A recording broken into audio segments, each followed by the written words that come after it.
अस्सलामुअलैकुम, good evening and welcome to रंगन भरी शाम विद मी किरण मीर। कहिड़ा हाल आहिनि तव्हांजा? ठीकु आहियो, ख़ैरियत सां आहियो? ऐं मूंखे उमेदु आहे त सभिनीनि जी दुआऊं क़बूल थियूं ऐं तव्हां सभिनीनि कल्ह बरसाति इंजॉय कई हूंदी।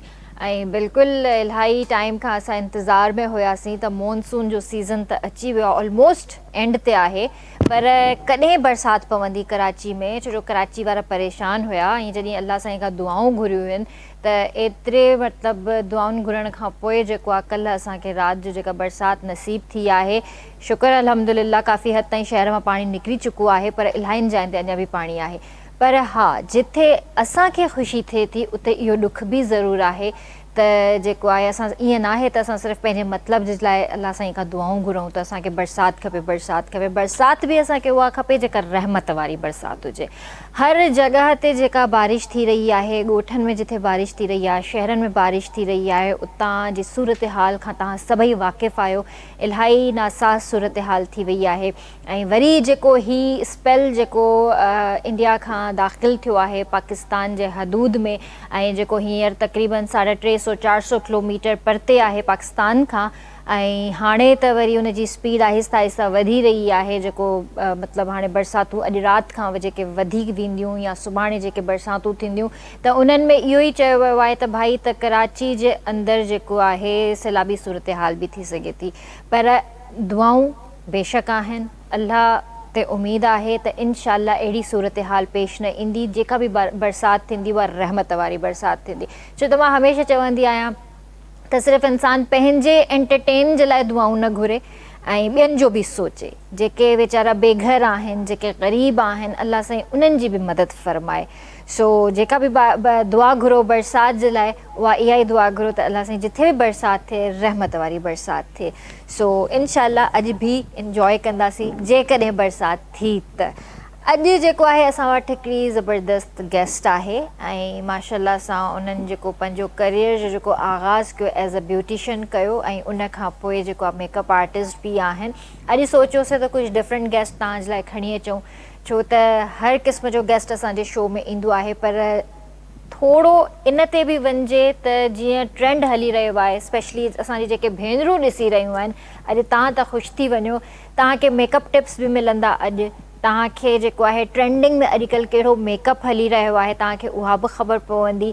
ऐं ॿी ॻाल्हि इहा त हाणे जेको आहे सीज़न स्टार्ट थी वेंदो शादियुनि जो, त शादियुनि में बि तव्हांखे कहिड़े क़िस्म जो कलर पाइणो आहे, कहिड़े क़िस्म जो मेकअप करिणो आहे, त उन हिसाब सां बि तव्हांखे इलाही मदद मिलंदी।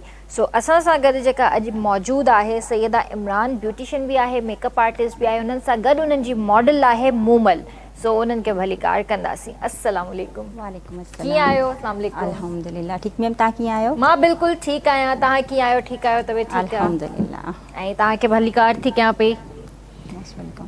अच्छा, त सैयदा इमरान तव्हांजो नालो आहे माशाअल्लाह। अच्छा, तव्हां मूंखे इहो ॿुधायो त केतिरो टाइम तव्हांखे थी वियो आहे ब्यूटिशियन थींदे? मां तक़रीबन 17-18 सालनि खां इन फील्ड में आहियां। अच्छा। हा, त मां ई कमु कंदी रही आहियां। थोरो थोरो कंदो रहो, वरी इंट्रस्ट लेवल वधे थो त हाणे शौक़ु थी वियो आहे माशाअल्लाह। हाणे पैशन जी हद ताणी मूंखे इहो कमु पसंदि आहे। सही। अच्छा, घणो करे त मां इहो बि ॿुधो आहे त जेके ब्यूटिशियन्स हूंदियूं आहिनि, जीअं अॼुकल्ह जो जेको हिकिड़ो दौरु आहे, हाणे त मतिलबु ट्रेंडिंग हलनि पिया था, मेकअप चेंज थी वियो आहे, कपिड़नि जा स्टाइल चेंज थी विया आहिनि। ब्राइड्स जीअं पहिरें दौर में ठहंदियूं हुयूं, हाणे इलाही फ़र्क़ु अची वियो आहे मेकअप में बि, ड्रेसिंग में बि, ऐं टिको नथ, इन्हनि सभिनीनि शयुनि जो हिकिड़ो मतिलबु चेंज आयो आहे। पहिरियां में ई हाणे में छा फ़र्क़ु आहे? तव्हांखे छा थो लॻे त कमु वधी वियो आहे या घटिजी वियो आहे? कमु आसान थी वियो आहे असांजो। पहिरीं असांखे इलाही महिनत करणी पवंदी। अॼुकल्ह ड्रेसिस असांजे लाइ आसानी करे छॾी आहे। ज्वेलरी एॾी हैवी हूंदी आहे त मेकअप असांखे बिल्कुलु सॉफ्ट करिणो पवंदो आहे, ज़्यादा माना कोई डेप्थ में वञिणो न पवंदो आहे। स्किन अगरि सुठी अचे थी वञे त बसि थोरो ई टचअप कयो त असांजो प्रॉपर लुक अची थो वञे। केकी वारी सीन हिकिड़ो ॿियो टियों उहो असांखे नथो करिणो पए। अच्छा, मां इलाही वीडियोज़ बि ॾिठियूं आहिनि ऐं इलाही व्लॉग्स बि मां ॾिठा आहिनि, ऐं जीअं ट्यूटोरियल्स जीअं यूट्यूब वग़ैरह ते ईंदा आहिनि त उन में हिकिड़ो त पैनकेक खणंदा आहिनि ऐं उन खां अलावा स्टिक्स बि हणंदा आहिनि। वरी जेका इहो फाउंडेशन जेके अचनि थियूं, मतिलबु 5, 6, 7 लेयर ठाहींदा आहिनि। इहो छो? उहे चवंदा आहिनि हर दौर जो हिकिड़ी रिक्वायर आहे, डिमांड आहे। पहिरीं असांखे इलाही हैवी लुक ॾियणो हूंदो हुओ, उहा ई ॻाल्हि आहे असां वटि स्किन जी रिक्वायरमेंट जे हिसाब सां कमु कंदा आहियूं। हाणे अगरि असां वटि ड्राई स्किन आहे त असां उन जे लाइ फाउंडेशन जो इंतिख़ाबु कयूं था, उहो हाणे तव्हांखे पंहिंजी स्किन जे अकॉर्डिंगली कमु करिणो आहे। अगरि तव्हां वटि ज़्यादा ऑइली आहे त असां चूज़ कंदा आहियूं त असां पाउडर बेस कमु कयूं। अगरि तव्हांखे ज़्यादा हैवी लुक खपे त डबल बेस वेयर कयूं था। त पर तक़रीबन चवां थी कमु इलाही सवलो थी वियो आहे, बिल्कुलु अॼुकल्ह सॉफ्ट बेसिस आया आहिनि त कमु ॾाढो सवलो थी वियो आहे। इनशाला तव्हांखे करे ॾेखारींदमि त तव्हांखे ज़्यादा आइडिया थी वेंदो। इंशाल्लाह। तव्हां मेकअप आर्टिस्ट बि आहियो, ज़ाहिर आहे ब्यूटिशियन वरी मेकअप आर्टिस्ट, त उहा बि तव्हांजे लाइ आसानी थी वई। अल्हम्दुलिल्लाह। मां शूट्स वग़ैरह बि कंदा आहियो? जी, असांजा रीसेंट हाणे ई शूट्स स्टार्ट थिया आहिनि। फर्स्ट स्टार्ट वरितो आहे, इंशाल्लाह अलाह कंदो अॻिते हली बि अञा अॻिते वधंदासीं। हिन खां त शुरूआत नंढे खां थींदी आहे, इंशाल्लाह अॻिते बि पहुची वेंदासीं। इंशाल्लाह। अच्छा, जीअं तव्हां ॻाल्हि कई त तव्हां माशाल्लाह 17-18 साल तव्हांखे थी विया हिन फील्ड में, त तव्हां हर दौर जो मतिलबु मेकअप ॾिसंदा आहियो? ज़ाहिर सी ॻाल्हि आहे, हाणे ट्रेंड खे फॉलो करिणो हूंदो आहे। तव्हांखे ख़बर आहे जहिड़ो ट्रेंड ईंदो आहे उन हिसाब सां कमु करिणो आहे। ऐं माशाल्लाह माण्हुनि खे हाणे एतिरी नॉलेज अची वई आहे त हू ट्रेंड्स जे हिसाब सां चेंज थियण ठाहींदा आहिनि। त असांखे बि ज़ाहिर सी ॻाल्हि आहे क्लाइंट जे मर्ज़ी जे हिसाब जो कमु करिणो आहे, त उन हिसाब सां हलंदा रहंदा आहियूं। सही ॻाल्हि आहे। पहिरें हिकिड़ो मेकअप हलंदो हुयो गोलो गेंडो टाइप, न? बिल्कुलु ईअं हूंदो, ॻाढ़ो मतिलबु आई शेडो 7 कलर यूज़ थी वेंदा हुन, सभु रेनबो ठाहे छॾींदा आहियो। जी बिल्कुलु। हाणे जेतिरो लेस कलर यूज़ कंदासीं, ब्लेंडिंग सां कमु कंदासीं, जेतिरो लेस प्रोडक्ट यूज़ कंदासीं, असांजो कमु बहितरीन खां बहितरीन ऐं ड्यूई फ्लॉलेस कमु असां ॾेई सघूं था। सही। स्मोकी आइज़ में बि इलाही डिफरेंस अची वियो आहे। बिल्कुलु। घणा माण्हू स्मोक शिमर सां गॾु पसंदि कनि था, घणनि खे मैट पसंदि आहे। त वधीक ड्रेस जे अकॉर्डिंगली तव्हांखे चवां थी त ड्रेस अगरि ज़्यादा ग्लैमरस आहे त असां मैट ते वञणु पसंदि कंदा आहियूं, या असांजी ड्रेस इलाही सॉफ्ट आहे त असां वरी पोइ हुनखे ग्लिटरी करे बैलेंस करे छॾींदा आहियूं। त मिक्स एंड बैलेंस सां गॾु ई कमु ज़्यादा सुठो लॻे थो। त अॼुकल्ह यानी मतिलबु तव्हां हिकिड़ो जेको बेस ठाहियो था, कंसीलर ऐं फाउंडेशन? हा, तक़रीबन 2 ही यूज़ थियनि था। कलर करेक्टिंग अगरि स्किन खे नीड आहे, किथे डार्क स्पॉट वग़ैरह आहिनि, उन्हनि खे थोरो कवर करे ऐं सॉफ्ट सी बेस ॾेई छॾींदासीं त असां वटि प्रॉपर लुक अची वेंदो ऐं तव्हां पंहिंजो नेक्स्ट मेकअप स्टार्ट करे सघो था। असांजी भेनरुनि खे तव्हां थोरो इहो ॿुधाईंदव त जीअं डार्क सर्किल्स आहिनि या पिगमेंटेशन आहे फेस ते, त उन्हनि जे लाइ इन्हनि खे कहिड़ी स्टिक यूज़ करणु घुरिजे? उहो डिपेंड करे थो तव्हांजे स्किन ते कहिड़े टाइप जा डार्क स्पॉट्स आहिनि। डार्क स्पॉट आहिनि, पिगमेंटेशन आहे, त उन्हनि जे लाइ इम्पोर्टली तव्हां वटि कैमोफ्लाज हुजणु खपे, ओरिएंटल जो हुजे। अगरि थोरा लाइटर शेड आहिनि त तव्हां चाइनीज़ बि यूज़ करे सघो था। त मां तव्हांखे भेणनि वारो मशवरो ॾींदमि, एॾी ज़्यादा शयूं जमा करण जी कोई ज़रूरत न आहे। तव्हांजी वैनिटी में हिकिड़ो ओरिएंटल हुजणु लाज़मी आहे, जेको तक़रीबन तव्हांखे सभु कमु ॾेई छॾींदो। सही जी, यानी ओरिएंटल हुजणु घुरिजे। मस्त आहे। टीवी स्टिक जेका जी, टीवी स्टिक ओरिएंटल तव्हां वटि हुजणु लाज़मी आहे। अच्छा, उन सां गॾु कॾहिं कंसीलर यूज़ कजे त? उहो ॾिसो, असांखे जेकी शइ हाईलाइट करणी हूंदी आहे न, अगरि तव्हांखे कोई अहिड़ी बॉडी पार्ट्स मीन्स अखियुनि जो डेप्थ आहे, उन्हनि खे हाईलाइट करिणो आहे त तव्हां कंसीलर जो इस्तेमालु करे सघो था। अदरवाइज़ नीड नाहे हूंदी, तव्हांजो कमु फाउंडेशन ई करे छॾे थो। जी। अच्छा, टीवी स्टिक जेका यूज़ थींदी आहे, तव्हांखे छा थो लॻे त उन सां लुक थोरो हैवी नथो अचे? जी बिल्कुलु। अगरि तव्हांखे उहे चवां थी हैवी लुक क्रिएट करिणो आहे त तव्हां हलिया वञो स्टिक्स ते। अगरि तव्हांखे सॉफ्ट लुक खपे थो त अॼुकल्ह फाउंडेशन सां इस्तेमालु करे पंहिंजो तव्हां बेस आराम सां रेडी करे सघो। सही। हिकिड़ो थींदो आहे पार्टी मेकअप, हिकिड़ो थींदो आहे ब्राइडल मेकअप, हिकिड़ो एंगेजमेंट जो मेकअप थी वियो, अॼुकल्ह मॉडल मेकअप, ट्रेंडिंग में मॉडल पार्टी मेकअप बि माण्हुनि खे मॉडल खपे थो, त बिल्कुलु सॉफ्ट ते नथा वञणु चाहिनि। असांखे लुक ब्राइड वारो न अचे, पर असांखे जेको आहे मॉडल ते कन्वर्ट करे छॾियो। त अॼु बि इनशाला जेको असां कंदासीं तक़रीबन उहो लुक त असांजो निकाह जो हूंदो, पर असां मॉडल मेकअप ते कंदासीं। सही जी। अच्छा, ॿियो मेकअप आई शेडोज़ कलर्स में बि इलाही चेंज अची वियो आहे। बिल्कुलु। अॼुकल्ह कलर्स तव्हांखे ॿुधायां थी इलाही अवॉइड था कनि माण्हू। जेतिरो न्यूड में रहंदासीं न, उहे शइ ॾिसण में सुठी लॻंदी तव्हांखे। ज़्यादा इनहेंस ब्राउन्स थी विया, तव्हांखे लाइट पिंक शेड्स थी विया। जीअं असां वटि वाइट कलर जी ड्रेस आहे त इन ते असां ब्राउन ते हलिया वेंदासीं, सॉफ्टर टोन आहे। पिंक ते करणु चाहियूं, सॉफ्टर टोन आहे, त आराम सां हाणे रेड वग़ैरह बि करे सघूं था। पर अगरि तव्हांजे मॉडल खे कैरी करणु अचे थो त पोइ त तव्हां रेड करे ॾेई छॾियो। अगरि कोई नथो कैरी करे सघे त डार्क कलर्स ते वञण खां अवॉइड कयो। सही। हाणे जीअं मुंहिंजी भेण खे ऑफ वाइट कलर जो सूट पातल आहे, त इन ते जेको असां मेकअप कंदासीं त उहो ब्राउन शेड में ब्राउन लाइक गोल्डन कलर जो कमु कंदासीं, लिपस्टिक बि लाइट न्यूड ब्राउन कलर जा ॾेई छॾींदासीं त इलाही सुठो लुक लॻंदो। अच्छा अच्छा, सही। छो त ऐं इन ते ई जेकॾहिं असां थोरो डार्क करणु चाहियूं त बिल्कुलु करे सघूं था। आइस जेके आहिनि असां थोरी डार्क रखे छॾींदासीं, पर लिपस्टिक जी चॉइस असां वटि अची वेंदी लाइट। छो त ॿई शयुनि खे डार्क नथा करे सघूं, असां वटि इहो ऑप्शन आहे। अगरि तव्हांखे डार्क पसंदि आहे त मिक्स एंड मैच करिणो आहे लिपस्टिक में या आई शेड्स में। सही। ऐं हेयर स्टाइलिंग जे बारे में असांखे थोरो ॿुधायो त हेयर स्टाइलिंग कीअं कजे, कीअं कैरी कजे हेयर्स खे? जेतिरो सॉफ्ट लुक ॾींदा तव्हांजो, प्लस वारनि जो वॉल्यूम ते बि डिपेंड करे थो। पर अॼुकल्ह तव्हांखे ख़बर आहे सरकाशी जे ट्रेंड खे ॾाढो फॉलो कयो थो वञे। दुल्हन ईंदी आहे पिक्चर खणी करे कि मैम असांखे अहिड़ो करे ॾियो। अगरि पॉसिबल हूंदो उन्हनि जी वारनि खे ॾिसी करे त करे छॾींदा आहियूं, न त इहो त सजेस्ट कंदा आहियूं उन्हनि खे सुठी शइ। ज़ाहिर सी ॻाल्हि आहे क्लाइंट सुठो लॻणु खपे, असांजी बि चॉइस हूंदी आहे त ज़्यादा सुठे मां सुठो कमु करे ॾियूं। पर जेतिरो पहिरीं हूंदो न बैककॉमिंग वारो दौर, बैककॉमिंग करे छॾी, हैवी जूड़ा लॻाए छॾिया, अॼुकल्ह हू बिल्कुलु ऑफ ट्रेंड आहिनि। अच्छा, सही। हल्की ब्रेड कई आहे, जीअं तव्हां ॾिसो पिया हींअर असां पंहिंजी मॉडल खे ट्विस्ट ऐं फ्रेंचिस सां हल्को हेयर स्टाइल ॾेई छॾियो आहे, जेको फ्रंट खे थोरो असांखे सॉफ्ट लुक ॾिए थो। नेक्स्ट डे वरी निकाह, अॼु असांजी थीम निकाह जी आहे, नेक्स्ट डे वरी बारात जो आहे, त थोरो चेंज बि अची वञे ऐं जेको आहे कमु थोरो सुठो लॻे। सही। अच्छा, त इन जेको हेयर स्टाइल तव्हां मॉडल खे कयो आहे त इन जो छा नालो आहे इन हेयर स्टाइल जो? असां कयो आहे ट्विस्ट एंड फ्रेंच टेक्निक सां गॾु। अच्छा। हल्की पोयां ब्रिड जेकी आहे उहा असां ट्विस्ट करे छॾी आहे ऐं अॻियां खां थोरो फ्रेंच करे उनखे लूज़ लूज़ मेसी स्टाइल करे छॾियो आहे, ताकी वार असांजा बिल्कुलु फ्लैट न लॻनि, थोरो वॉल्यूम अची वञे, जंहिंसां असांजो फेस जो जेको आहे न डिज़ाइन उहो थोरो ब्रॉड लॻे, बिल्कुलु चिपियल हेयर स्टाइल असांखे। सही सही। हाणे जे हिननि जो जेको फेस जो जेको हिकिड़ो कट आहे उहो मुंहिंजे ख़्याल में थोरो राउंड ते बि वञे थो, ओवल टाइप आहे थोरो, त इलाही मज़ेदार। मूंखे न असल में अहिड़ा वॾा फेसिस हूंदा आहिनि उन्हनि ते कमु करण में इलाही मज़ो ईंदो आहे। इहे जेके नंढा नंढा चेहरा हूंदा आहिनि बसि 5 मिंटनि में कमु थींदो आहे। कमु उहो हुजे न जेको टास्की हुजे, तव्हां टाइम लॻाए करे ऐं बहितरीनु रिज़ल्ट करे ॾिसण में अचे, वाह उहा शइ। इंशाल्लाह मां बि चाहींदमि त उहा ई करे ॾेखारियां तव्हांखे। इंशाल्लाह इंशाल्लाह। बसि थोरी देरि में असां पंहिंजो मेकअप बि स्टार्ट कंदासीं, पर सभिनि में मेन शइ हूंदी आहे कंटोरिंग। ऑफकोर्स सॼो तव्हांजो मेकअप जो जेको लुक आहे न, या त हू दॿाए छॾे थो या त हू उथारे छॾे थो। Most of the important thing असांजी जेकी आहे न उहा कंटोरिंग आहे।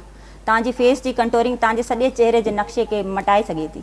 त इहा कंटोरिंग बि हर कोई न करे सघंदो आहे। जी बिल्कुलु, बसि थोरी प्रैक्टिस जी ज़रूरत हूंदी आहे, बाक़ी करे छो नथा सघनि। प्रैक्टिस कंदा रहंदव त इंशाल्लाह सेट थी थो वञे। सही। अॼुकल्ह मार्केट में ॾाढो जेको आहे हिकिड़ो कॉम्पिटिशन थी वियो आहे। सही ॻाल्हि आहे, कॉम्पिटिशन जो दौर त आहे। हर कंहिंखे ज़ाहिर सी ॻाल्हि आहे सुठी ॻाल्हि आहे, अॻिते वधणु खपे, महिनत कंदा रहो, इंशाल्लाह बाक़ी अल्लाह जी ज़ात आहे, अॻिते छो न पुॼंदो इंशाल्लाह। त तव्हां छा क्लासिस वग़ैरह वरितियूं आहिनि या तव्हां ईअं सिखिया हुया? मां प्रॉपर 2007 खां स्टार्ट कयो आहे। अच्छा। ईअं स्टार्ट कयो कमु। ज़ाहिर सी ॻाल्हि आहे, हाणे अॼु दौर में जेको कमु आहे, अॼु खां 7-8 साल पहिरीं वञूं था त ज़ाहिर सी ॻाल्हि आहे चेंज आहिनि बिल्कुलु। पोइ ज़ाहिर सी ॻाल्हि आहे अपडेट रहण जे लाइ क्लासिस थींदियूं रहंदियूं आहिनि, वठंदा बि आहियूं, क्लासिस ॾींदा बि आहियूं, वठंदा बि आहियूं, ईअं ॾींदा बि आहियूं। त बसि सिखणु सिखाइण जो अमल जारी रखे माण्हू पंहिंजो।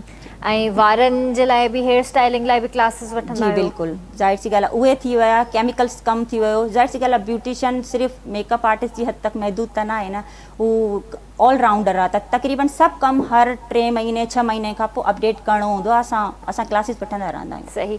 अच्छा, ॿियो ज़रूरु इहो ॿुधाइजो त जीअं हाणे निकाह जो अॼु तव्हां लुक ठाहे रहिया आहियो, ठीकु आहे, त इन में अगरि जेकॾहिं कोई वार खोलणु चाहे त उनखे वरी कीअं लुक ॾींदव? बिल्कुलु, उहा तव्हांखे चवां थी त क्लाइंट जी डिमांड हूंदी आहे न, छो त उनजो स्पेशल ॾींहुं आहे, असांखे उनजे हिसाब सां हलणो आहे। जीअं उनजो विश आहे, उनजो लाइफ जो मेमोरेबल मूमेंट आहे। त जीअं अॼु क्लाइंट जी डिमांड ही वार बंदि खपनि, गर्मी इलाही ज़्यादा आहे त वार खोले कैरी न करे सघंदासीं। अगरि क्लाइंट जी डिमांड हुजे हा त मूंखे वार खोले ॾियो, त उहा ई शइ असां कर्ल्स ते अची वञूं आहे, ब्लो ड्रायर्स ते अची वञूं आहे, या वरी बिल्कुलु स्ट्रेट पसंदि आहिनि त स्ट्रेट वार करे आराम सां तव्हां ॿई साइडूं अॻियां रखी करे ऐं पोयां बैकॉम ॾेई करे ताकी दुपट्टे खे होल्ड अची वञे, ऐं अॻियां हल्को कोई बि हेयर स्टाइल करे दुल्हन जी फेस जे अकॉर्डिंग करिणो आहे। पंहिंजी मर्ज़ी बिल्कुलु बि न आहे हलाइणी, फेस खे मद्देनज़र ज़रूरु रखिणो आहे। सही सही, ज़बरदस्त। त पोइ मुंहिंजी भेण ज़रूरु सेटिस्फाई हूंदी तव्हांजे कम खां। कुझु सर्विसिस वग़ैरह त वरितियूं हूंदियूं? जी, असांजा रिसेंट हाणे जेके बि शूट्स थिया आहिनि तक़रीबन मिस मुमल ई असां सां गॾु हलंदी। ज़बरदस्त, इहा ज़बरदस्त ॻाल्हि आहे। त बसि हाणे ब्रेक ॾे बि वञूं था, ब्रेक खां पोइ वरी तव्हां पंहिंजो कमु स्टार्ट कजो। जी व्यूवर्स, त वक़्तु थियो आहे ब्रेक जो, कारे न वञिजो, जल्दी हाज़िर था।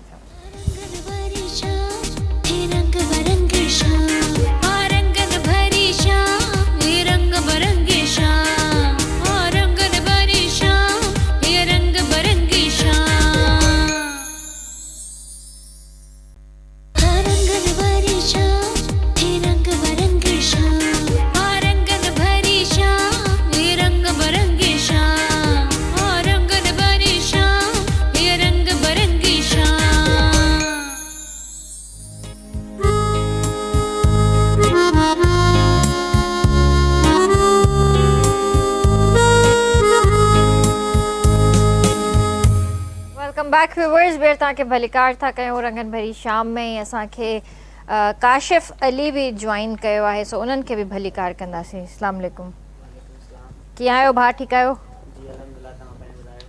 ठीकु ठाक। अच्छा, त सैयदा इमरान बि असां सां गॾु आहे ऐं जेको आहे हींअर उहो मॉडल खे तयारु करे रही आहे। त जी हाणे छा कंदव तव्हां? असां सभ मां पहली करेक्टर करे छॾियो, जिते डार्क स्पॉट असांखे फील थियनि पिया, असां पंहिंजी स्किन जे हिसाब सां जेको असांखे फाउंडेशन सूट कंदो असां उहो लॻाईंदासीं। उन खां पोइ हाणे स्टार्ट कयो था। ठीकु आहे, मां चाहींदसि तव्हां फाउंडेशन जे हवाले सां बि असांखे थोरो गाइड कयो, तव्हां कहिड़ो foundation use in ji skin tone जे हिसाब सां 45 शेड बिल्कुलु स्किन टोन जे हिसाब सां आहे, बिल्कुलु लाइट खणी ऐं टैबिंग टेक्निक में असां यूज़ कयो आहे ऐं ब्लेंड करे छॾियो आहे। त ही आइवरी शेड आहे या 45 आइवरी खां थोरो घटि लाइटर शेड, बिल्कुलु नेचुरल टोन ते असां वेंदासीं। ब्लेंडिंग कंदासीं ऐं 3-4 सेकेंड्स जो टाइम ज़रूरु ॾिजो। हिक ॿिए जे मथां शयूं न हणिबियूं आहिनि, उन सां स्मर्च थी वेंदियूं आहिनि शयूं। 2-3 सेकेंड्स जो टाइम ज़रूरु ॾींदा कयो। त उहा ई हाणे मां ब्लेंडिंग कयां थी, जीअं मुंहिंजी बेस सेटल आउट थी वेंदी असां नेक्स्ट स्टेप पंहिंजो स्टार्ट कंदासीं।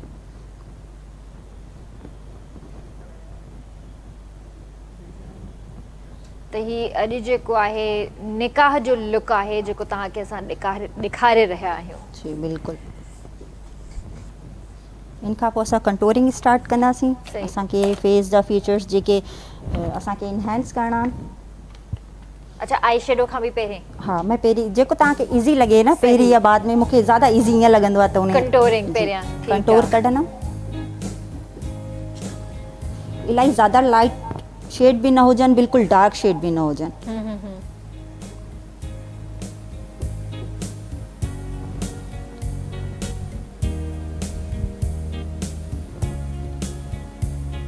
अच्छा, कंटोरिंग जेको आहे असांजे फीचर्स खे अञा वधीक एनहांस कंदी आहे। जी, स्लिमर लुक ॾियण जे लाइ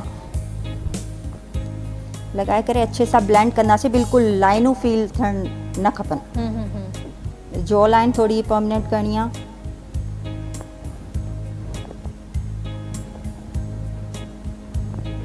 जॉ लाइन ते बि त ब्लेंडिंग थींदी? जी बिल्कुलु, मां हींअर हणी करे ऐं इनखे ब्लेंड कंदमि। ठीकु आहे। हिते चेन अक्सर असांजी हिते फ्लो आउट कंदी आहे पई, उनखे अच्छे सां डबल चेन फील थींदी आहे।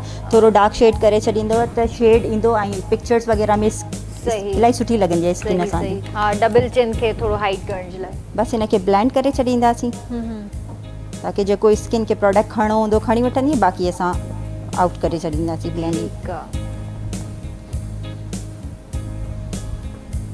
उनखां पोइ हाणे असां आई मेकअप स्टार्ट कंदासीं। सभिनि मां पहिरीं आईब्रोस खे शेप करे वठंदासीं। अच्छा, आईब्रोस ते मूंखे यादि आयो त अॼुकल्ह आईब्रोस कहिड़े शेप जा? अॼुकल्ह इलाही ज़्यादा चौड़ा आईब्रोस, डार्क आईब्रोस माण्हू पसंदि था कनि। हू पुराणो दौर हूंदो, बिल्कुलु लकीर वारो सीन हूंदो।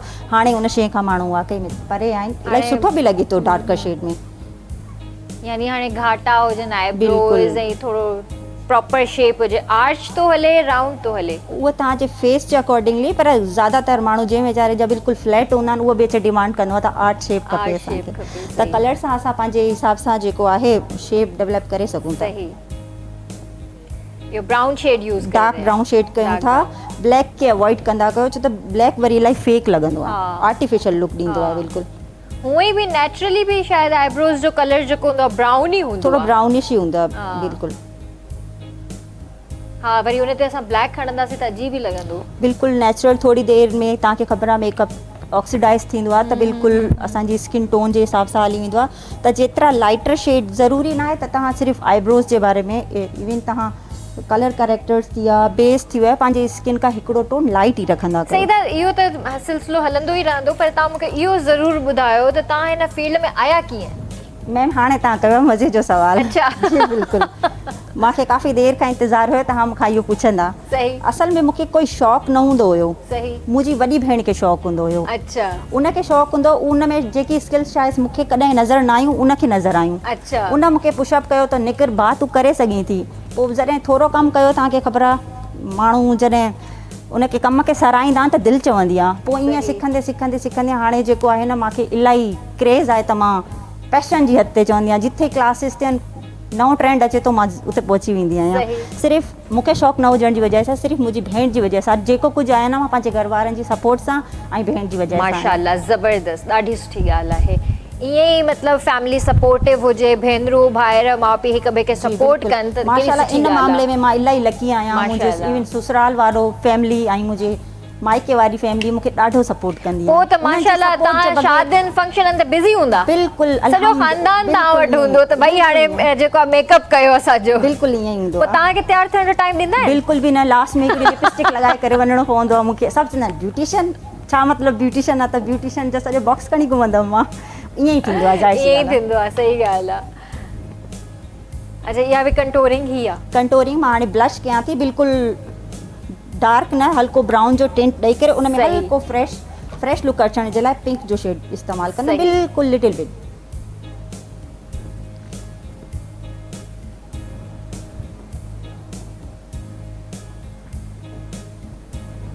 ज़बरदस्त।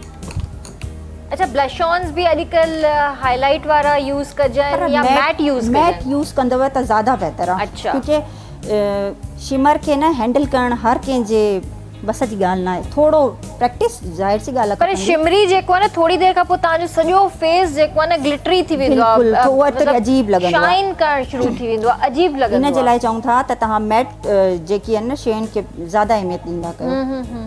पसीने जी वजह सां उहा ई स्किन में शाइन ईंदी आहे त वरी बिल्कुलु मिक्स ई थी वेंदो आहे सॼो मेकअप। बिल्कुलु लाइन खे जेको आहे न मर्ज करे छॾींदासीं, ईअं न लॻे त को असां अलॻि सां प्रोडक्ट रखी आहे स्किन ते।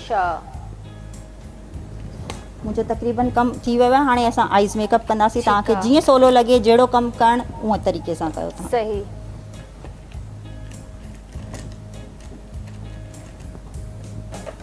यानी असां ब्राउन मेकअप था यूज़ कयूं? हाँ, हल्को ब्राउन टोन ते वेंदासीं। शिमर भी ऐड कंदासीं। तव्हांखे ख़बर आहे शिमर जे बग़ैर मज़ो न ईंदो। मज़ो न ईंदो। लाइट मेकअप हुजे ऐं नाइट मेकअप फंक्शन्स इवेंट्स में त बिना ग्लिटर जे मज़ो न ईंदो। इहो हाईलाइटर आहे? जी, असां इंटरफेरेंस शेड यूज़ पिया कयूं आई बेस ठाहिण जे लाइ। सिल्वर गोल्ड मिक्स कलर आहे। अच्छा।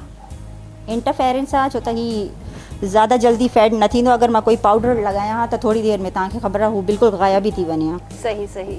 त इहो इज़िली मार्केट में अवेलेबल आहे या हीअ ठाहिणो पवंदो आहे? तव्हांखे मार्केट में हर शइ मिली थी वञे। अच्छा। उहा चूज़ करणु हाणे तव्हांजी चॉइस आहे। सही।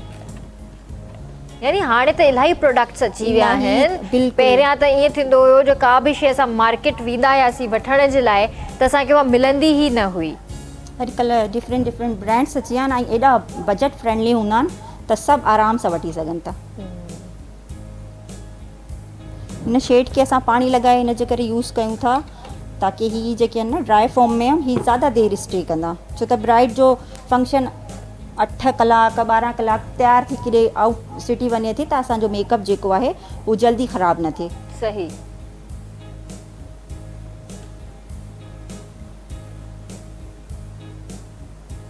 ये तकरीबन 8 कलाक मेकअप हली वेंदो आराम सां। ठीकु आहे। ऐं जेकॾहिं इन में थोरा सा पैचेस अची वञनि या थोरो क्रैक अची वञे त पोइ पहिरीं ॻाल्हि आहे जॾहिं असां पंहिंजी बेस जी ब्लेंडिंग ऐं हुनजी बेकिंग इलाही सुठा कंदासीं न त इंशाल्लाह ईअं थींदो न। पर वरी बि गर्मी आहे, स्वेटिंग एॾी ज़्यादा आहे, नेचुरल शइ आहे त उन जे लाइ तव्हां 3-4 कलाकनि खां पोइ हल्को जेको आहे न उनखे रिफ्रेश करे वठिजो। सही। लिपस्टिक ऐं लूज़ पाउडर असां वटि हुजणु लाज़मी आहे। कॉम्पैक्ट पाउडर लूज़ पाउडर हुजणु। ख़ैर अॼुकल्ह माशाल्लाह ब्राइड्स पाण बि जेको आहे इलाही टैलेंटेड थी वई आहिनि। तयारी सां उन्हनि जे पर्स में जेको आहे कॉम्पैक्ट लाज़मी हूंदो आहे। बिल्कुलु। हिकिड़ी लिपस्टिक ऐं कॉम्पैक्ट हूंदो आहे। इहो कमु मां बि कयो हुयो। मज़ो आयो पोइ कमु करण? हा, ॾाढो। कॉम्पैक्ट ऐं जेको आहे लिपस्टिक, ये त ॿ शयूं लाज़मी। ॾिसो फ्रेश ब्राउन कलर सां कमु कयूं था असां, इलाही डार्कर्स ते न आहिनि। हाणे इन डार्क खे इन खां हिकिड़ो टोन लाइट ब्राउन सां ब्लेंड करे मर्ज करे वठंदासीं। ओके। त ईअं लॻे हिकिड़े कलर मां ॿियो कलर निकिरे पियो। सॼो कमाल ब्लेंडिंग जो आहे भाई। जेका जेतिरी बि तव्हां ब्लेंडिंग कंदो, चाहे उहो तव्हांजो आई शेडो हुजे, चाहे उहा तव्हांजी कंटोरिंग हुजे, जेतिरी तव्हां ब्लेंडिंग कंदो ओतिरो तव्हांजा फीचर्स इनहेंस थींदा।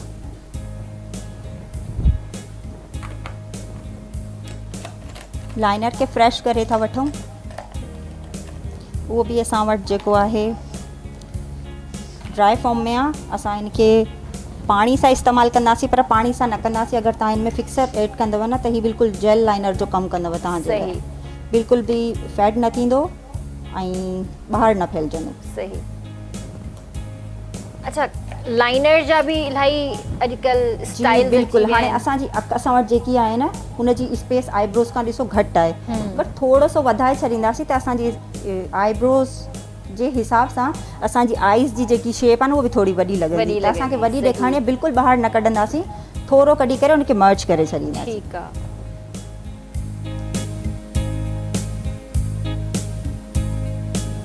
अॼुकल्ह त इलाही स्टाइल्स अची विया आहिनि।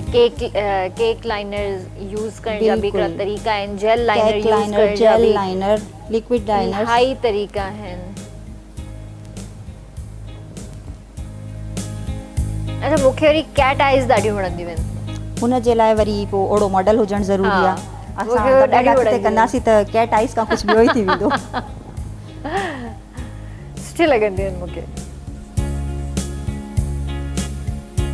अच्छा, इनखे बि ब्लेंड कंदासीं असां? जी बिल्कुलु ब्लेंडिंग कंदासीं।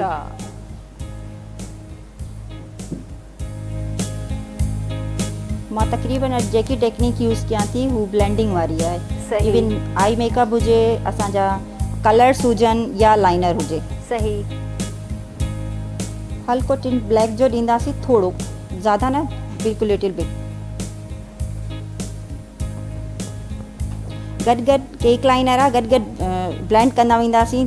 अगरि टाइम लॻाए छॾींदासीं त हू बिल्कुलु ड्राई थी वेंदो ऐं उनखां पोइ पैचिस पइजी वेंदा। सही। अच्छा, असां विंग न ठाहींदासीं? विंग न ठाहींदासीं। अच्छा, ब्लेंड था कयूं असां हल्को कॉर्नर ॾेई करे। ठीकु ठीकु ठीकु।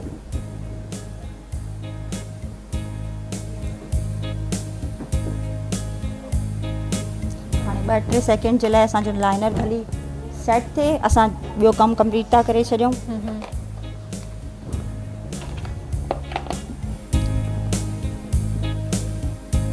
बिल्कुलु घटि घटि अमाउंट कढंदा वञिजो। असांजी टीचर हूंदी हुई, उहा असांखे चवंदी त कलर जेको आर्टिस्ट हूंदो आहे न उहो उनजा हथ ख़राबु हूंदा आहिनि। पोइ भली मूंखे कमु न अचे, मुंहिंजी कोशिशि हूंदी आहे मां हथ ज़रूरु ख़राबु कयां। सही। बसि शौक़ु आहे, उनजी ॻाल्हि मूंखे दिमाग़ में एॾी वेही वई आहे। अच्छा, इहो तव्हां लिप ग्लॉस खयों आहे? जी। शेड्स मूं वटि आहिनि, पर ही लिपस्टिक बिल्कुलु मैच कंदमि न त ही लॉन्ग लास्टिक आहे, त असां हिनखे एज़ अ शेड बि यूज़ करे सघूं था। त बिल्कुलु अखि जे हेठां हल्की डेप्थ लाइन ॾियूं था, उनखे ब्लेंड करे छॾींदासीं।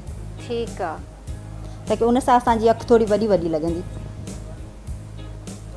छो त ब्राउन कलर जो मेकअप तक़रीबन असांजो आहे, त ब्राउन शेड ई कयूं लिपस्टिक। सही।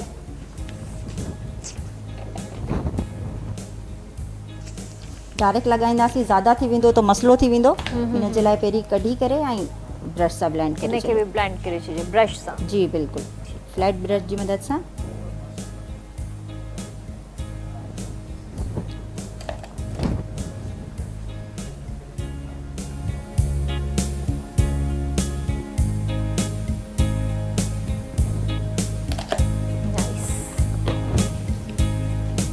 थोरो ब्लश एंड फ्रेश थी कयां, मूंखे लॻे थो जस्ट थींदो थो वञे। जेतर तव्हां इवेंट ते वेंदो न बिल्कुलु ऑक्सीडाइज़ थी करे इलाही सुठो शेड अची वेंदो स्किन ते। त जेकी शइ तव्हांखे घटि वधि लॻे तव्हां घटि वधि करे सघो था।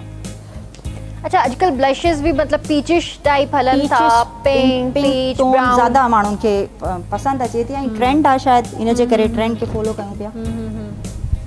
बिल्कुलु रेड ब्राउन हाणे माण्हुनि खे सम्झ में नथा अचनि, उहे नथा हलनि हाणे पहिरें वारा।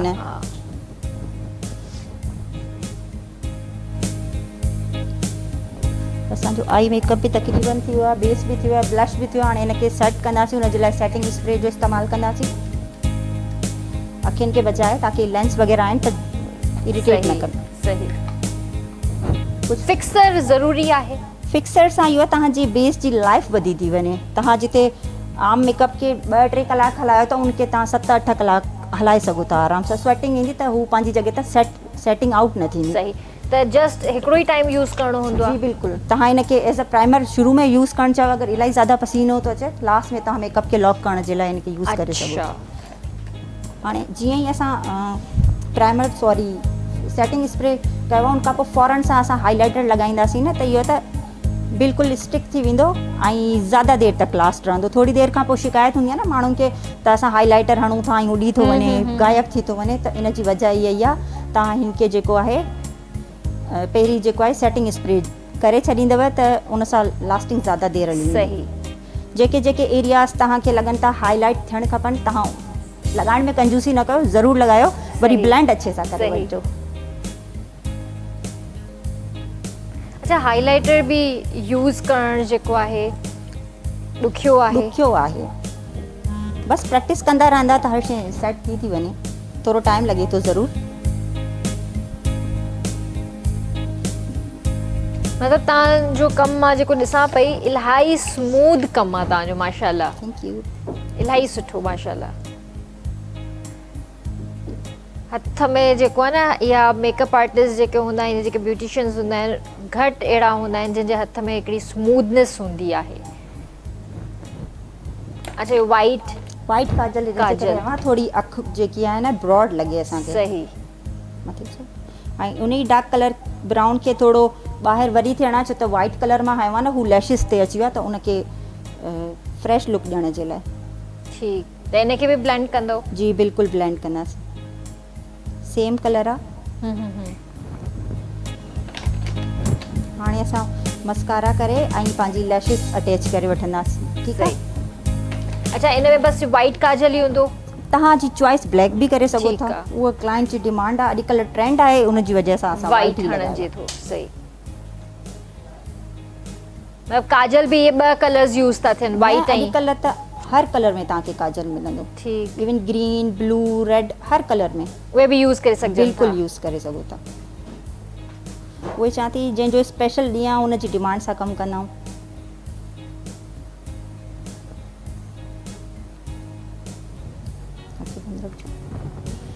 हाणे असांखे हल्को ग्लिटरी लुक खपे, उन जे लाइ हल्को ग्लिटर जो इस्तेमालु कंदासीं। आई बेस आहे मूं वटि, बिल्कुलु घटि अमाउंट, जेतिरी घटि खणंदव न असांजो आई मेकअप जेको आहे हू डिस्टर्ब न थींदो। चाहियो त लाइनर ब्रश जी मदद सां लॻाए छॾियो, पर शर्त इहा आहे त लाइनर ब्रश बिल्कुलु क्लीन हुजणु ज़रूरी आहे।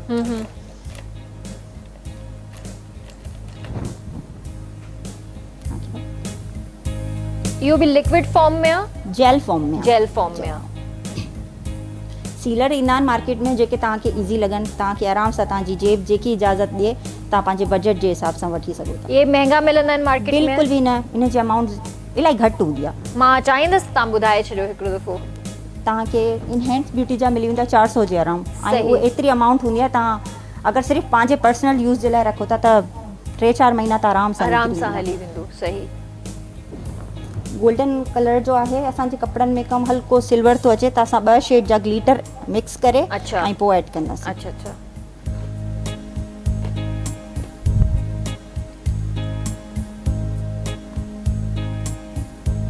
अच्छा, इन वारे ग्लिटर खे मैनेज कीअं कजे? इहो त मतिलबु असां सीलर हणी छॾियो न, हाणे जिथे जिथे असांजो सीलर लॻल आहे न, असांजो ग्लिटर सिर्फ़ु हुन जॻह खे स्टक कंदो। उन खां पोइ तव्हां झाड़े छॾिजो, जेको एक्स्ट्रा हूंदो हटी वेंदो, पर कोशिशि कयो बिल्कुलु कंजूसी सां इस्तेमालु कयो। बिल्कुलु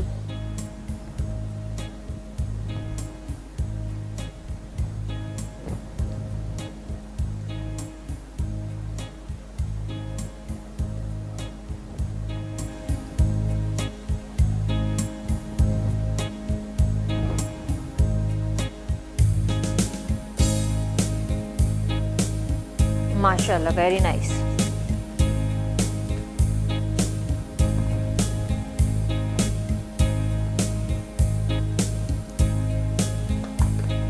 हाणे हे मतिलबु किरंदो न?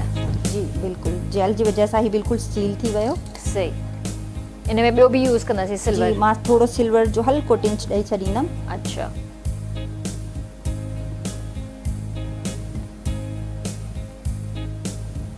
खां पोइ असां लैशिस अटैच कंदासीं ऐं लिपस्टिक के डन कंदासीं। ऐं लैशिस असांखे कहिड़ियूं यूज़ करणियूं आहिनि, लाइट या हैवी? ॾिसो हाणे हिन जो इवेंट एॾो आहे न त बिल्कुलु हिक ते न वेंदासीं, लेकिन बिल्कुलु सॉफ्ट खां थोरो ज़्यादा आहे। सही। मां अक्सर ॾिसंदी आहियां मुंहिंजी स्टूडेंट बि हूंदियूं आहिनि त हू लैशिस खे बिल्कुलु स्ट्रेट कढी छॾियूं, जंहिंजी वजह सां हिन जी लैश लाइन जी जेकी लाइन आहे बिल्कुलु स्ट्रेट थी वेंदी आहे, पोइ लॻण में ॾाढो प्रॉब्लम कंदी आहे। त उन्हनि जे लाइ सिंपल टिप आहे ही फिंगर ते सेट करे छॾींदा कयो त हिन जी जेकी राउंड शेप आहे न हू उहा ज़ाया ख़राब थींदी न आहे। थिए। सही। अच्छा, अॼुकल्ह मैग्नेट बि लैशिस आयूं आहिनि, उहे कीअं आहिनि यूज़ करण में? उन सां कॾहिं इतफ़ाक़ न थियो, न त मां ज़रूरु ॿुधायां। अच्छा। कॾहिं इतफ़ाक़ न थियो आहे लॻाइण जो। सही। छो जो अॼुकल्ह इलाही आसानी थी वई आहे लैशिस जी, छो जो मैग्नेट वारियूं बि अची वियूं आहिनि। लैशिस ग्लू सुठी कंपनी जो हुजणु इलाही मस्त आहे। ॾाढियूं मुश्किल सां लैशिस फिक्स थींदियूं आहिनि इहे मज़े बि। सां थींदियूं। बसि थोरी देरि लॻायो, उन खां पोइ फ़ौरन अटैच न आहे करिणो, 2-3 सेकेंड हवा में खुली देरि छॾे ॾियो।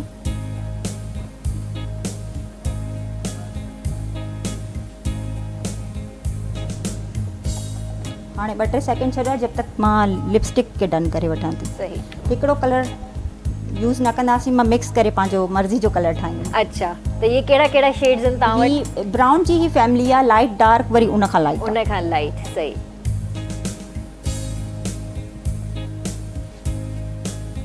अच्छा, असांखे जेको आहे लिप लाइन नाहे ठाहिणी? लिप लाइन तव्हां ठाहे सघो था, अगरि तव्हांखे ओमरे शेड खपे लाइट एंड डार्क जो त करे सघूं था। अच्छा। मां बि हींअर बेसिकली उहो ई करणु लॻी आहियां। लिपस्टिक जो जेको शेड डार्क आहे न, हुन सां आउटलाइन क्रिएट थी कयां ऐं अंदरि सॉफ्ट न्यूड सो कलर ओके, अप्लाई करे ठीकु आहे। छॾींदा। अॼुकल्ह केॾी आसानी थी वई आहे व्यूअर्स, मतिलबु हिकिड़ो वक़्तु हूंदो हुयो जो असां इवेंट्स में तयारु थियण लाइ जॾहिं परेशान कॉलर्स हूंदो वेंदा हुयो, हुआसीं, बिल्कुलु। परेशान थींदा हुआसीं, त 5-5, 6-6 कलाक असांखे लॻंदा हुया। पर हींअर त जेको भेण मेकअप कयो आहे, मुंहिंजे ख़्याल सां त इन में टाइम ई न लॻो बिल्कुलु। एॾो आसान मेकअप ऐं ईज़ी मेकअप। बिल्कुलु, मां ईअं पंहिंजी स्टूडेंट खे बि ईज़ी ट्रिक ॾींदी आहियां। कलाकनि जो कमु असां मिंटनि में करे सघूं। मतिलबु ही मुंहिंजे ख़्याल सां हार्डली अधु कलाक जो कमु हूंदो। हा, माशाल्लाह मुंहिंजी स्पीड आहे। मां ॾींहं में ज़ाहिर सी ॻाल्हि आहे, प्रैक्टिस आहे, ॾींहं में 7 खां 8 मेकअप करणा हूंदा आहिनि, त हिकिड़े मेकअप में असां कलाक लॻायो त पोइ हा, मुंहिंजे ख़्याल में अधु कलाक तव्हांजो जेको आहे मेकअप में लॻो। ऐं वारनि में केतिरो टाइम थो लॻे? वारनि में बि अधु कलाक लॻी थो वञे। कलाक मतिलबु ठीकु आहे, इनफ आहे।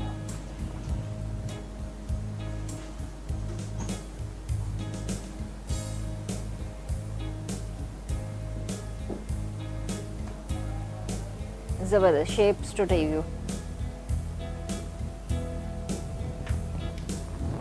अगरि तव्हांजो क्लाइंट खे ग्लॉस पसंदि आहे, तव्हां ग्लॉस बि करे सघो था, पर हींअर असां मैट लिपस्टिक रखी आहे। सही। ही आई हिन जा लैशिस जा एजिस कटणु इलाही ज़रूरी हूंदा आहिनि, न त बेचारी दुल्हन खे पया डिस्टर्ब कंदा। अच्छा। हू अक्सर लेंसिस वेयर कंदा आहिनि।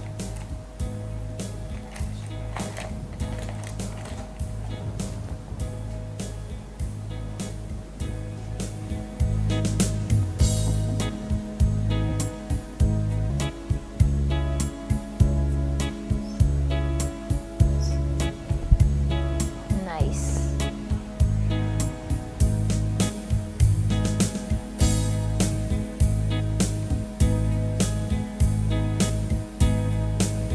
लैशेस भी डन थी वियूं। बसि मां हल्को मेकअप जो टचअप कंदमि ऐं असांजो मेकअप डन आहे। डन थी वियो। ज़बरदस्त।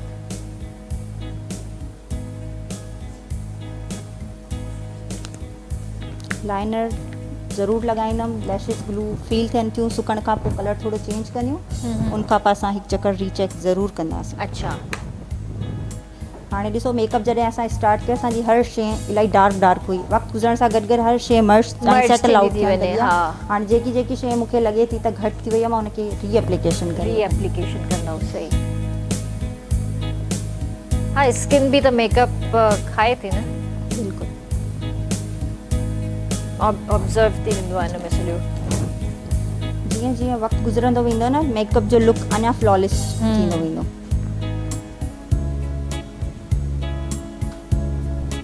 इन खां लास्ट में असां जेकॾहिं टचिंग करणु चाहियूं हिन जी कॉम्पैक्ट जी, त करे सघूं था? बिल्कुलु, तव्हां अहिड़े एरियाज़ ते कयो जिथे आराम सां असां करे सघूं था। सही। एहतियात सां। सही।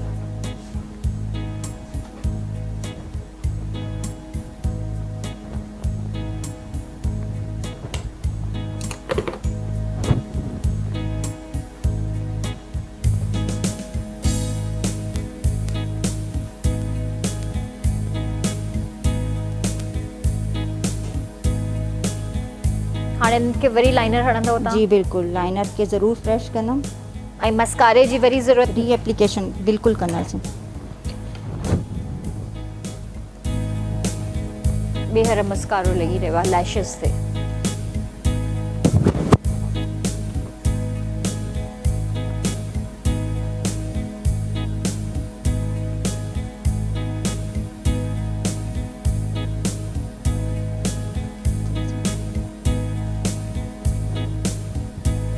नाइस, इलाही प्यारो लुक।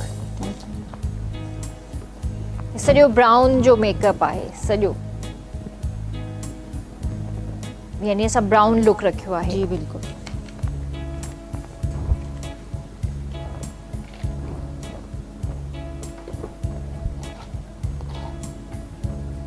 हल्का सा लिप्स खे थोड़ो ग्लॉस कंदासीं।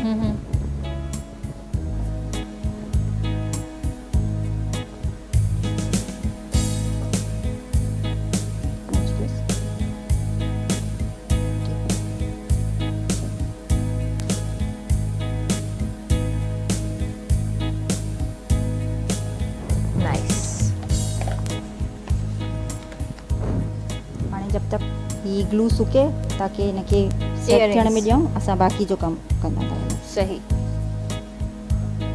हाँ, प्रॉपर लुक तॾहिं ईंदो जॾहिं तव्हांजी ज्वेलरी कंप्लीट हूंदी। बिल्कुलु।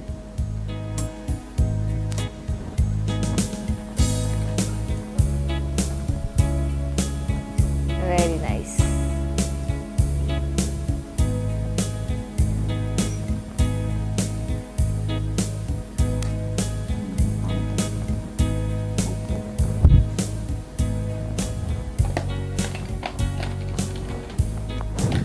मुझे ख्याल सां हिते ब्रेक वठूं ऐं ब्रेक खां पोइ मां चाहींदसि त ॿियूं शयूं तव्हां कंटिन्यू कयो।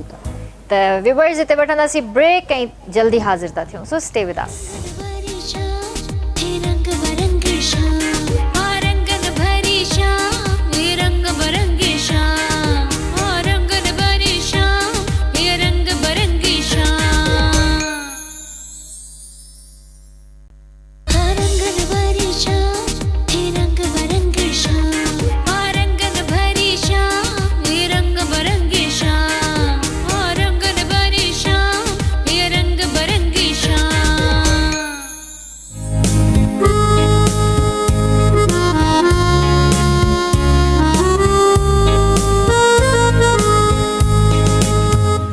Welcome back viewers. वे तव्हांखे भलीकार था कयूं रंगन भरी शाम में। त असांजो जेको ब्राइडल मेकअप हुयो, अॼु निकाह जो लुक तव्हांखे ॾेखारियो आहे, त उन्हनि मॉडल बिल्कुलु रेडी आहे असांजी, ऐं निकाह जो लुक बि तव्हांखे ॾेखारींदासीं। मां पंहिंजे कैमरामैन खे चवणु चाहींदसि त Ali Ahmed please focus.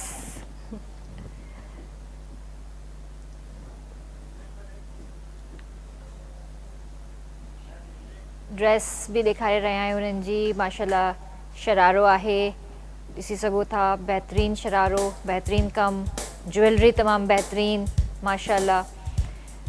Look तव्हां ॾिसी सघो था, भेण ॾाढी प्यारी लॻी रही आहे। असांजी मूमल मूमल आहे, वाकई ख़ूबसूरत लॻी रही आहे माशाल्लाह। मूमल राणी अॼु लॻे थी वाकई माशाल्लाह माशाल्लाह। जी, त हाणे अदी ॿुधायो त प्रॉपर लुक थी वियो कंप्लीट? बिल्कुलु, असांजो कंप्लीट आहे, कंप्लीट लुक आहे। ऐं ही सॼो ब्राउन में मेकअप आहे। जी, असां ब्राउन ऐं गोल्डन जो टिंच रखी करे ड्रेस जे अकॉर्डिंग कमु कयो आहे। मां चाहींदसि तव्हां थोरो उथी पियो त तव्हांजी ड्रेस बि फुल अची वञे। स्माइल। ज़बरदस्त।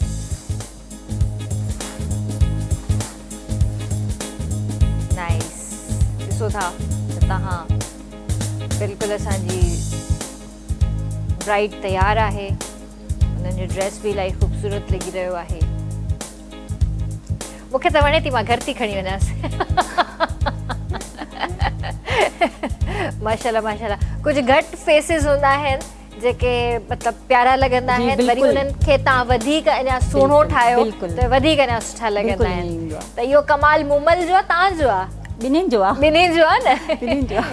सईदा जो आहे। हलो ज़बरदस्त। तव्हां वियो प्लीज़ वियो। सो माशाल्लाह माशाल्लाह। मां चाहियां थी त हिते जेको आहे असांजो भाउ बि वेठल आहे, काशिफ अली नालो अथसि। हिन खां बि गानो ॿुधी वठूं। जी भाउ, छा था ॿुधायो? जी, मां पंहिंजे मुर्शिद जो कलाम तव्हांखे ॿुधायां थो।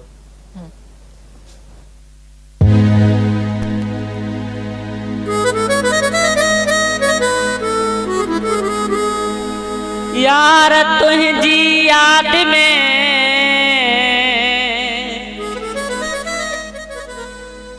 ओ मुँह समें सूर सठा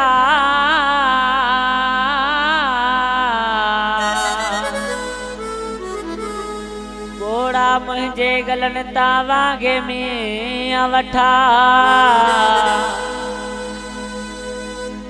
ओ कादिर कराई दे कठा है कर हजूरण सा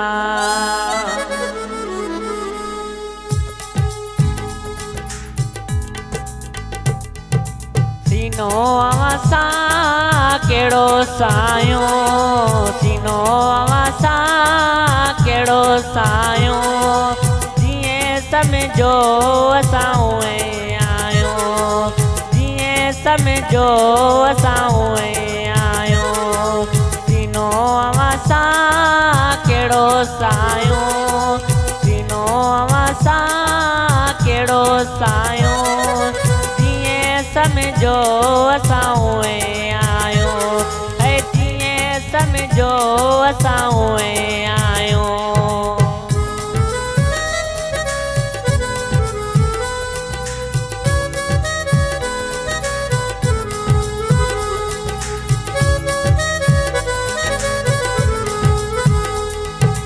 लखे ऐब आहिनि असां में लखे ऐब आहिनि असां में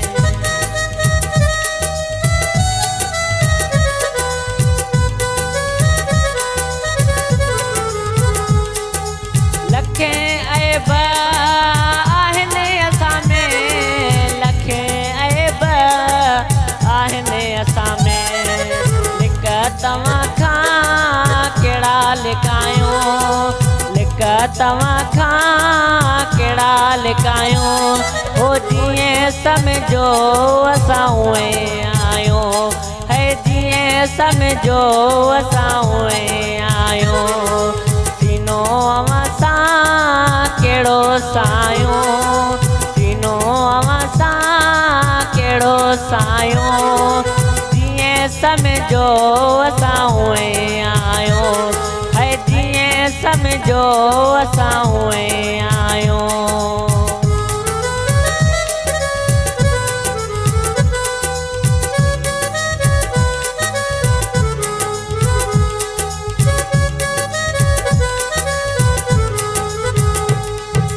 छड़ी दुसकी न दरो तुझो छड़ी दुसकी न दरो तुझो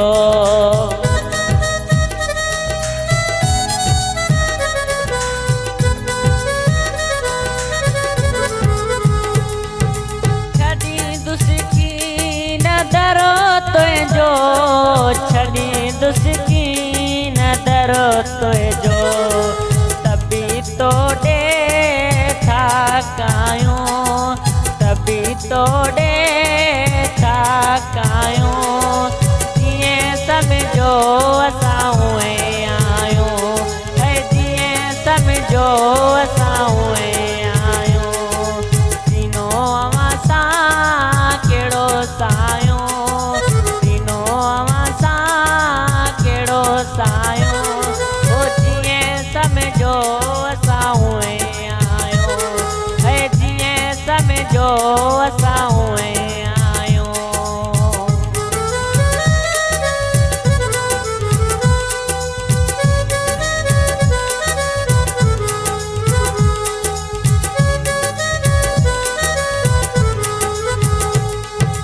बगन शाह ते बेनियाज़िया जो बगन शाह ते बेनियाज़िया जो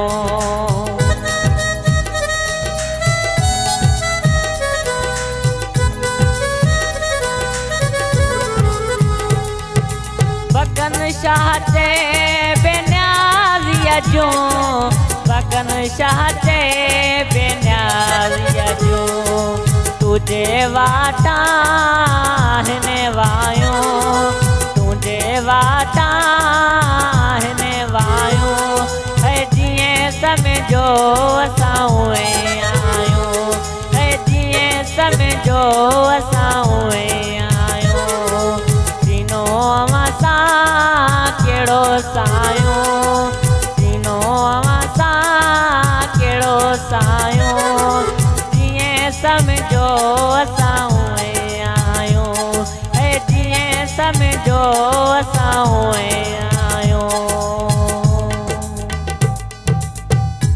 वाह वाह ज़बरदस्त बहितरीन। अच्छा अदी हाणे इहो ॿुधायो त अॼुकल्ह ही ट्रेंड हली रहियो आहे। बिल्कुलु मोस्टली इहो ई ट्रेंड हले पियो। सही। ऐं जेकॾहिं मतिलबु ज़ाहिर आहे ड्रेसिस ते बि इलाही डिपेंड करे थो। तव्हां हिन ड्रेस खे ॾिसी करे तव्हां इहो मेकअप रखियो आहे। जेकॾहिं निकाह में रेड पाइणु चाहिनि थियूं उहा चॉइस आहे हर कंहिंजी, त उन ते वरी कहिड़ो मेकअप कंदासीं? असां थोरो रेड ऐं ब्राउन जो कॉम्बो ते हलिया वञूं आहे। बिल्कुलु प्योर रेड त नथा रखी सघूं, उन जी ब्लेंडिंग वरी या त तव्हां ब्लैक सां करे सघो था, ब्राउन ते बि करे सघो था। उहो ज़ाहिर सी ॻाल्हि आहे उन कपिड़नि में नेक्स्ट कलर बि त हूंदो, उन जो वरी पोइ मिक्स एंड मैच ठाहे वठंदासीं। सही सही। न न अॼुकल्ह माशाल्लाह इलाही जेको कलर हली रहियो आहे हिकिड़ो इहो फॉन कलर हली रहियो आहे, ऑफ वाइट हली रहियो आहे, तक़रीबन जेको आहे न इहा ही फॉलो थिए पई ट्रेंड, त पोइ इन हिसाब सां मूंखे इहे सम्झ में अचे थो। ऐं उहा ई शइ आहे त न्यूट मेकअप आहे, त न्यूट मुंहिंजे हिसाब सां एतिरो रखे सघूं था, इन खां लाइटर वरी सफ़ा लाइट थी वेंदो। मां सम्झां थी त इहो जेको ट्रेंड आयो आहे इहो असांखे वेस्ट खां मिलियो आहे, इहो हॉलीवुड खां असांखे मिलियो आहे। तव्हांखे ख़बर आहे अॼुकल्ह जेकी शइ ॾिठी वेंदी आहे वरी ज़्यादा पसंदि थियूं कनि, नंढी जनरेशन आहे त ॾिसो न अवेयरनेस हाणे आई। बिल्कुलु उहा ई ॻाल्हि आहे, अवेयरनेस कुझु सालनि खां आई आहे। बेसिकली ही जेको मेकअप आहे इहो हॉलीवुड जो मेकअप आहे ऐं उते इन टाइप जो न्यूड मेकअप इलाही पसंदि कयो वेंदो आहे ऐं हलंदो बि अंग्रेज़नि ते हलंदो बि इहो ई आहे। बिल्कुलु।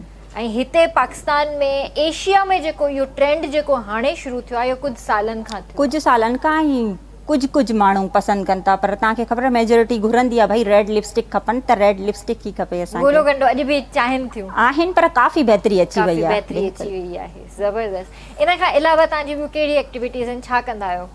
मां पार्लर में हूंदी आहियां ज़्यादातर, घर बि ॾिसी वठंदा आहियूं। वरी केमिकल जो कमु मां ज़्यादातर कंदी आहियां। मेकअप ऐं केमिकल मुंहिंजा मोस्ट फेवरेट कम आहिनि। केमिकल में छा कंदा आहियो?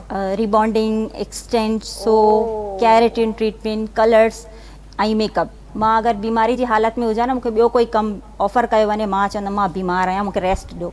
अगरि इहे ॿ कम ईंदा न मां तयारु थी वेंदी आहियां, न ई मैं करूंगी, मां कंदमि। सही।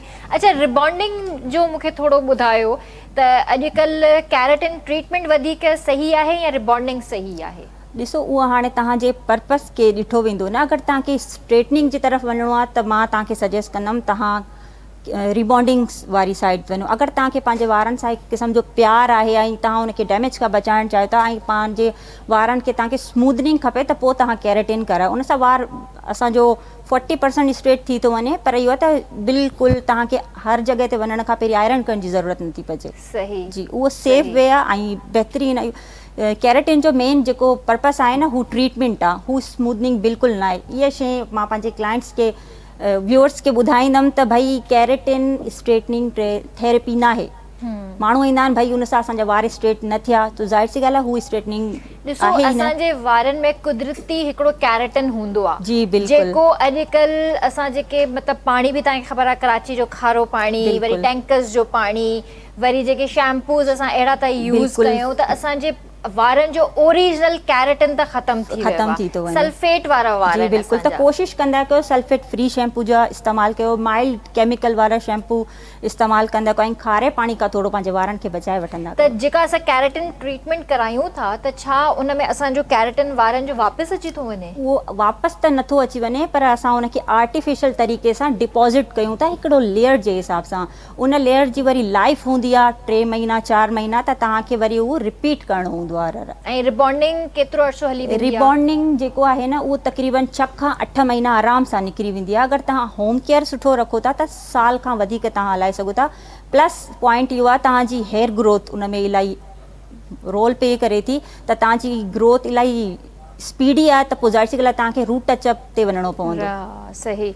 अच्छा कलर्स वग़ैरह बेलाज वग़ैरह बि कयो था, हाईलाइट ऐं बिल्कुलु सभु इहे बि कयो था? सभु कमु कंदा आहियूं, जहिड़ी डिमांड ईंदी आहे उन हिसाब सां कमु करे वठंदा आहियूं। अॼुकल्ह छा थो हले, बेलाज घणो थो हले, हाईलाइट्स था हलनि या लो लाइट्स था हलनि? लो लाइट्स मूं वटि ज़्यादा ईंदा आहिनि, माण्हू पसंदि कंदा आहिनि, पर इहो आहे त वारनि जी क्वालिटी ख़राबु न थींदी आहे, छो त बालियास में वरी सभु वारनि में केमिकल थो थिए, हाईलाइट्स में असांखे इहो थो थिए त कुझु वारनि में असां हाईलाइट्स कयूं था त वार केमिकल त थिए थो पर ज़्यादा डैमेज जा चांसिस घटि हूंदा आहिनि। सही। ऐं जॾहिं बैलाज असां जॾहिं करायूं था त उन में तव्हांजो जेको ओरिजिनल जेको वारनि जो जेको हिकिड़ो बेस चवंदा आहिनि जेको, त बेस कहिड़ो रखणु घुरिजे? उन जे लाइ हाणे ॾिसो उहा ई ॻाल्हि आहे त डिमांड अॼुकल्ह मां तव्हांखे ॿुधाईंदमि उहा वेदर प्लस जेके ट्रेंड्स अॼुकल्ह हलनि था न, एश जी पिगमेंट ज़्यादा हले थी, ब्लैक वार अचे थो उन में एश ग्रीन अहिड़े टाइप जा टोन रखंदव त ज़्यादा सुठो लॻंदो। बिल्कुलु ब्लॉन्ड ते हलिया वेंदव न त असांजे एशियन टोन ते न हू सूट ज़्यादा न कंदा। बिल्कुलु सही। अॼुकल्ह सिल्वरिश वधीक थो हले पियो। बिल्कुलु हले त पियो, उहा ई ॻाल्हि आहे त सभिनि ते सूट बि करणु खपे। फैशन ट्रेंड्स अचनि था पर कोशिशि कंदा कयो उहा शइ चॉइस कयो जेकी तव्हां ते सूट करे। हर शइ हर कंहिं ते सूट नाहे कंदी। सही। फैमिली खे कीअं टाइम ॾियो? एतिरो टाइम निकिरी वेंदो आहे जो त पंहिंजी फैमिली खे अल्हम्दुलिल्लाह मैनेज करे वठाऊं। कॾहिं ज़्यादा कमु हूंदो आहे त थोरो थी वेंदो आहे अनबैलेंस, पर कोशिशि हूंदी आहे त बैलेंस करे हलूं। सही। जीअं अॼुकल्ह एस्थेटिक क्लिनिक्स बि तमामु घणियूं जी बिल्कुलु खुली वियूं आहिनि, कराची में, सॼे पाकिस्तान में आहिनि। एस्थेटिक वर्क तमामु घणो थी रहियो आहे, डर्मेटोलॉजिस्ट तमामु घणा थी विया आहिनि कराची जे अंदरि। त इहो बि ज़रूरु ॿुधायो त एक्सटेंशन्स जो जेको कमु कयो अथव या? मूंखे बिल्कुलु आइडियो न आहे, छो त मां इन कम में कॾहिं लैश एक्सटेंशन कॾहिं बि न, अगरि हुजे त ज़रूरु ॿुधायां, पर इन शयुनि खां इंट्रस्ट आहे। इंशाल्लाह अॻिते हली करे कॾहिं मौक़ो मिलियो त ज़रूरु। पर नेल आर्ट बि नाहे कयो, एक्रेलिक वगैरह कुछ न एक्रेलिक जो मूंखे बिल्कुलु ॾिसो था मुंहिंजा नेल्स मूंखे बिल्कुलु बि क्रेज न आहे। पर तव्हां नथा कयो, पर तव्हां क्लाइंट्स त ईंदा हूंदा न? इलाही घटि। अच्छा। तव्हांखे ख़बर आहे इन शयुनि जे लाइ अलॻि सां बार्ड्स हूंदा आहिनि त माण्हू ओॾे ई हलिया वञनि था। सिखण जो शौक़ु कॾहिं? 2007 खां। अच्छा। 2007 खां स्टार्ट बि कयो, कमु बि कंदा रहियासीं, सिखंदा बि रहियासीं। कंहिंखां सिखिया? तव्हांजो इंस्टीट्यूट कहिड़ो रहियो? मां इज़ी ॿुधायां, कराची में इंस्टीट्यूट आहे न मेमन फाउंडेशन, स्टार्ट जेको आहे न मां उतां वरितो। सही। उन खां पोइ मुंहिंजी हिकिड़ी इलाही सुठी टीचर आहे, अलाह साईं उन्हनि खे इज़त ॾे, कामयाबी ॾे, अञा उनखे तरक़ी ॾे, मैडम आयशा भट्ट।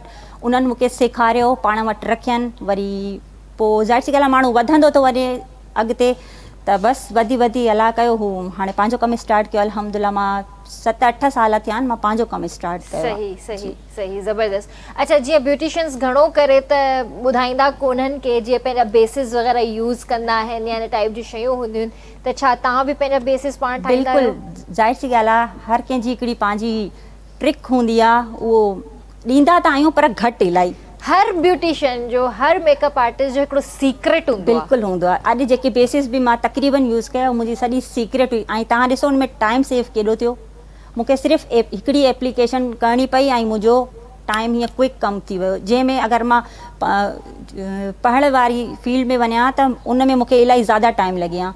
क्विक कमु असांखे पाण ठाहिणो हूंदो आहे, पंहिंजो टाइम कीअं सेव करिणो आहे, पंहिंजो पैसो कीअं सेव करिणो आहे, उहो तव्हां सिखंदा रहंदव त तव्हांखे आइडियो थी वेंदो। ब्रांड्स इलाही ज़्यादा एक्सपेंसिव, हर कोई अफोर्ड नथो करे सघे, त थोरो पंहिंजो दिमाग़ु हलाइणो पवंदो जेको हलायूं पिया। अॼुकल्ह जो जेको हींअर टाइम आहे, महांगाई तमामु घणी आहे ऐं मेकअप त मतिलबु ईअं आहे, मां चवां थी त असांजे जेके बि भेनरूं आहिनि मेकअप लवर आहिनि, मतिलबु मेकअप खां सवाइ कोई रही कोई छोकिरी आहे मूंखे ॿुधायो। मां त चवां थी असांजो घणो जेको ख़र्चो जेको असांजे हस्बैंड्स जो जेको थींदो आहे न, हिकिड़ो मेकअप ऐं हिकिड़ो कपिड़ा ऐं जूता, बिल्कुलु ईअं ई आहे। इन्हनि शयुनि ते जेको आहे न हस्बैंड्स जेके आहिनि परेशान आहिनि, जेके बि हिते वीचारा वेठा आहिनि सभिनीनि खे मां ॾिसी सघां थी, सम्झी सघां थी मां सभिनीनि जी फीलिंग्स खे। सही ॻाल्हि आहे। त थोरो वधीक ई ख़र्चो थी वेंदो आहे, एक्स्ट्रा जेको बजट थी वेंदो आहे इन्हनि में वेंदो आहे, पर इहो आहे त शयूं हली थी वञनि ज़्यादा टाइम त इहो तसल्ली हूंदी आहे। पर तव्हां इहो ॿुधायो त बजट खे कीअं मैनेज कजे? अहिड़ा कहिड़ा बेसिस आहिनि जेके लो कॉस्ट में असां वठी सघूं था ऐं सुठा लॉन्ग लास्टिंग हलनि? ब्रांड नेम वठी सघां थी? बिल्कुलु वठी सघो था। शेफर वठी छॾियो,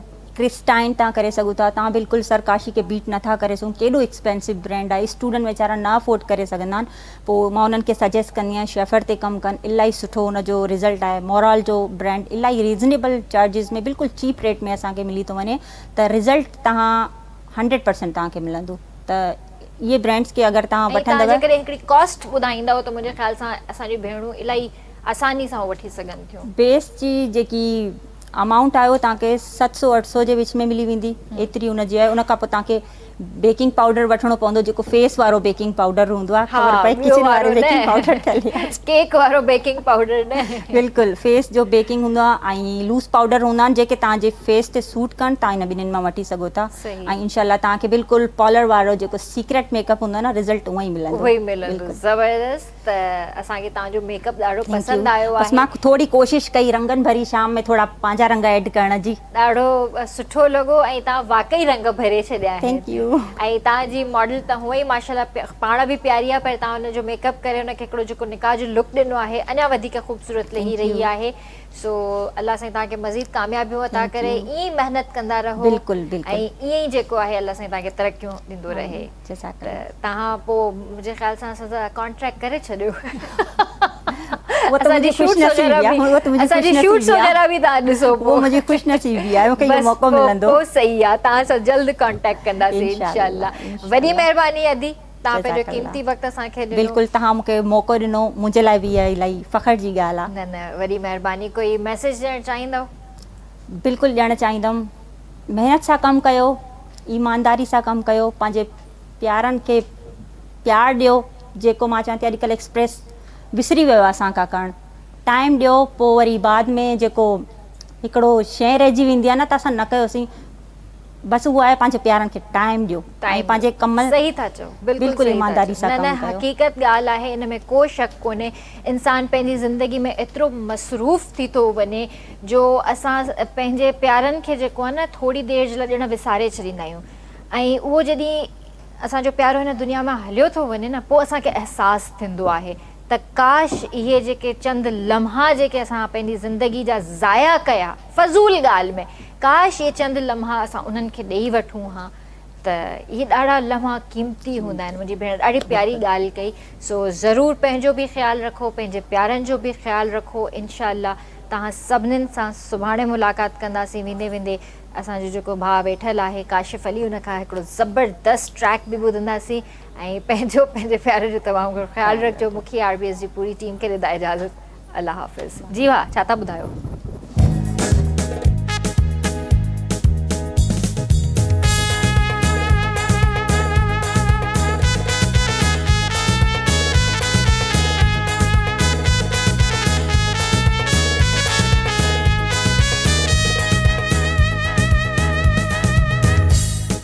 तोसां लॻी वई या दिलि सोहणा है, तोसां लॻी वई या दिलि सोहणा।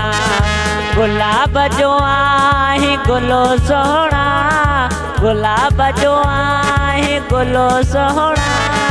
तोसां लॻी वई या दिलि सोहणा है, तोसां लॻी वई या दिलि सोहणा। गुलाब जो आहे गुलो सोहणा, गुलाब जो आहे गुलो सोहणा। तोसां लॻी वई या दिलि सोहणा है, तोसां लॻी वई या दिलि सोहणा।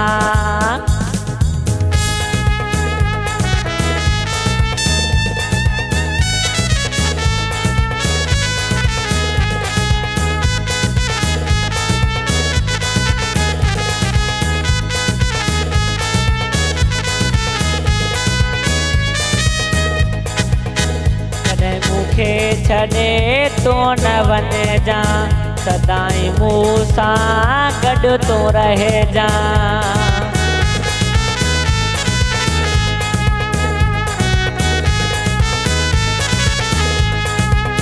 कॾहिं मूंखे छॾे तो न वञजां, सदाईं मूं सां गॾु तो रहिजां।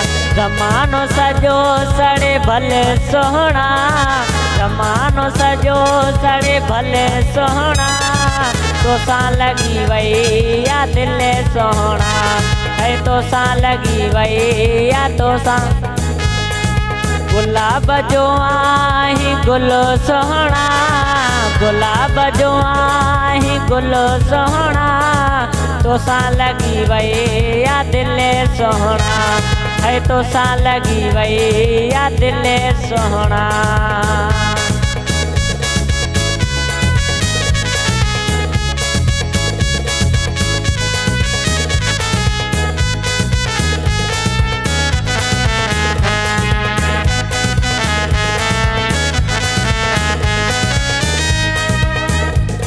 पंहिंजे जो छलो पाराईंदुमि तोखे जीवन साथी बणाईंदुमि